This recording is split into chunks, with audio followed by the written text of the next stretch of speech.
उत्तम गुण शिव जी कि इन तीनों गुणों से उत्पन्न हम, ये तीनों गुणों से उत्पन्न है और तीनों गुणों युक्त है, एक एक गुण प्रत्येक में विद्यमान है। तो इसलिए रजगुण ब्रह्मा है, सदगुण विष्णु, तमगुण शिव जी है। तो इससे सिद्ध हो गया ब्रह्मा विष्णु महेश नासवान है। इनकी आयु का क्या कैसे गणना होती है? जैसे ब्रह्मा जी की आयु बताते हैं 100 वर्ष है। इनके वर्ष कैसे बनते हैं? जैसे 1008 चतुर्युग का ब्रह्मा जी का एक दिन होता है और इतनी ही रात्रि। इसको लमसम में 1000 चतुर्युग की रात्रि और इतना ही दिन लेते हैं। तो 2000 चतुर्युग की दिन और रात होगी और 30 दिन रात का एक महीना होता है, 12 महीने का एक वर्ष और 100 वर्ष की आयु ब्रह्मा जी की। ब्रह्मा जी के 50 वर्ष पूरे हो चुके हैं। इस तरह के 51वां वर्ष चल रहा है, उत्तरार्ध चल रहा है इनका। पूर्व आर्ध खत्म हो चुका है, यानी पहले का आधा खत्म हो गया है, पीछे का आधा अब स्टार्ट हुआ है। अब जब 7 ब्रह्मा की मृत्यु हो जाएगी, एक विष्णु की मृत्यु होगी और 7 विष्णु जी की मृत्यु हो जाएगी, तब एक शिव जी की मृत्यु होगी। रजगुण सतगुण तमगुण जैसे ये ब्रह्म के पुत्र हैं।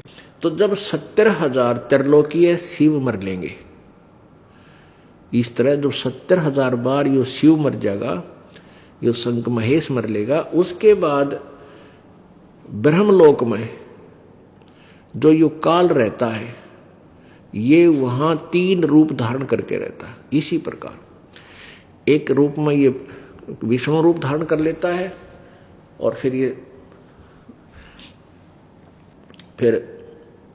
ब्रह्मा रूप धारण करता है, फिर विष्णु रूप धारण करता है, फिर ये शिव रूप धारण भी हुए किए हुए। तो इस प्रकार जो शिव रूप में ये वहां ब्रह्मलोक में है, इसकी मृत्यु होती है 70,000 बार। ये त्रिलोकीय शिव मर लेंगे तो यू एक युग हो गया। अब मोटा सा ध्यान रखना, ऐसे जो 70,000 बार जब त्रिलोकीय शिव मर लेगा, यू एक युग हो गया। किसका? परब्रह्म का, अक्षर पुरुष का। अब ध्यान से सुनना, ये काल तो बीच में अड़ंगा डावेगा क्यों, इसकी पोल खुल रहा है। आप अपना ध्यान से सुनो, ये बहुत ही इंपॉर्टेंट चैप्टर चल रहा है।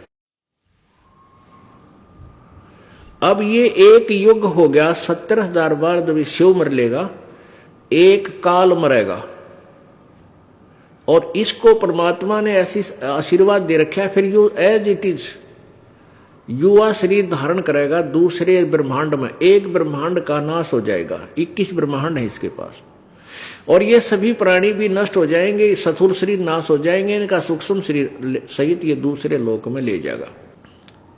और इसी प्रकार दुर्गा की भी मृत्यु इसी स्थिति से होगी, काल के साथ मरेगी ऐसे ही, और इसका भी फिर युवा शरीर होगा।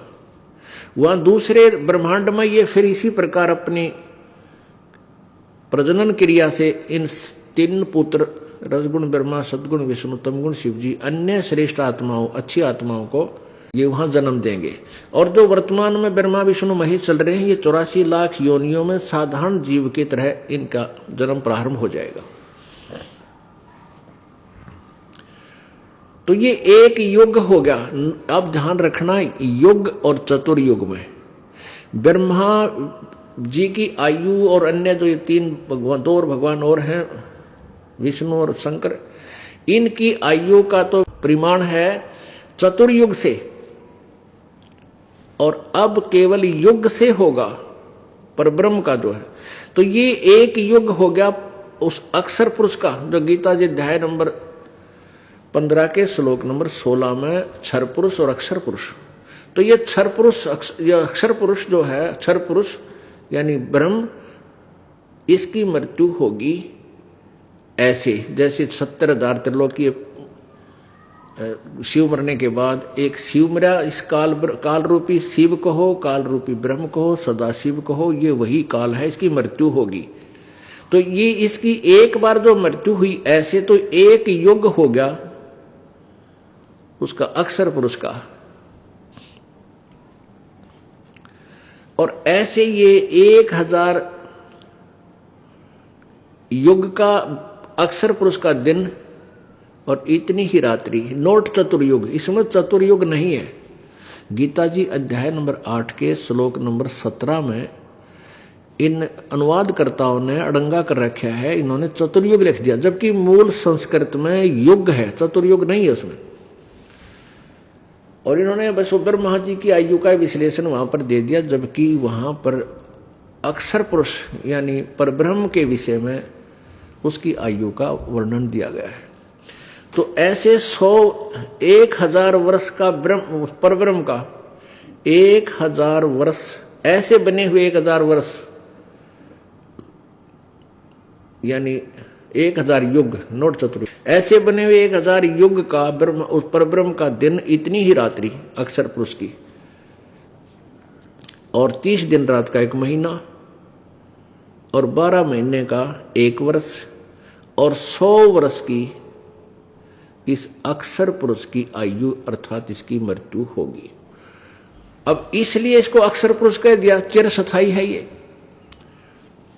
अब विचार करो, मनुष्य 100 वर्ष में तकरीबन मृत्यु को प्राप्त हो जाती है, और 43,20,000 वर्ष क्या एक चतुर्युग बनता है? सतयुग, त्रेता, द्वापर और कलयुग, 43,20,000 वर्ष का। ओह, और फिर ऐसे ऐसे चतुर्युग 1008, 1000 मान लो तो भी गणे बहुत हो जाते हैं, इसलिए लंपसम ले लिया 1000 चतुर्युग, और इतनी रात्रि, और फिर 30 दिन रात का 1 महीना, 12 महीना का 1 वर्ष, 100 वर्ष की ब्रह्मा की आयु, उस तो 7 गुणी विष्णु की, उस तो 7 विष्णु से 7 गुना शंकर जी की, और 70,000 जब बार शंकर मर ले, जब एक वह काल मरे, जो गीता ज्ञानदाता 4थे अध्याय के 5वें और 9वें श्लोक में कहता है कि मेरे जन्म तेरे बहुत हो लिए, तू नहीं जानता मैं जानता हूं। मेरे जन्म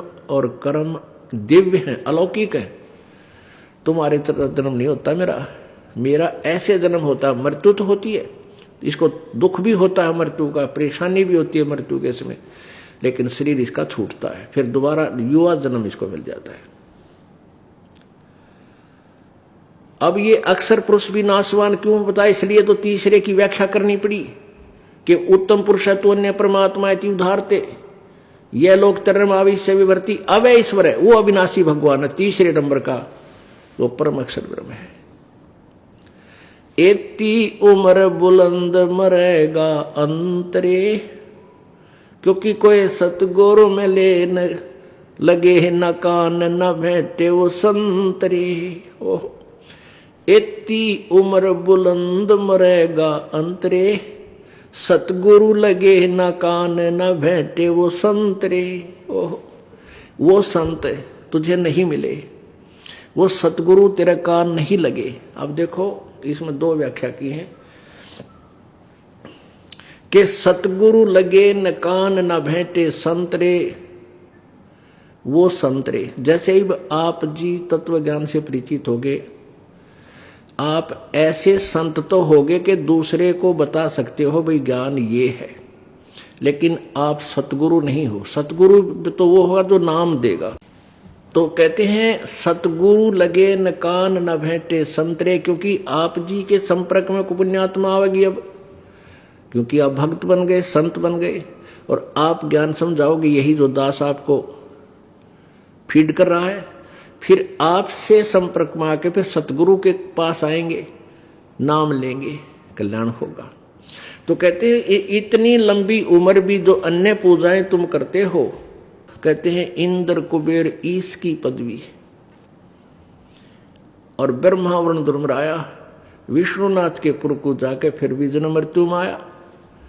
यानी ब्रह्मा विष्णु महेश की पदवी पाकर भी इतनी, क्योंकि अच्छी साधना करने से इतनी लंबी उम्र मिलती है और देव पद प्राप्त होता है।